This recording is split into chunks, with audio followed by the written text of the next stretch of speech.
शिवाजी का बारी लगले फूलवारी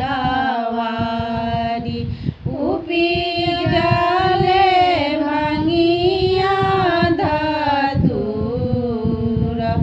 उपजले भांगिया धतूर कहाँ गेलू किए बेलू गौरा कहाँ गेलू किए भेलू गौराए सोहागी भांगिया रगरी मोई के दाऊ भांगिया रगरी मोई के दाऊ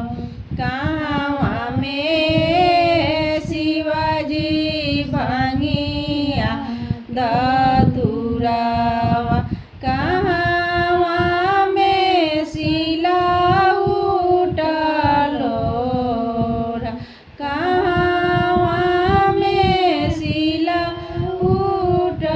उठलोरा आंगने में गौरा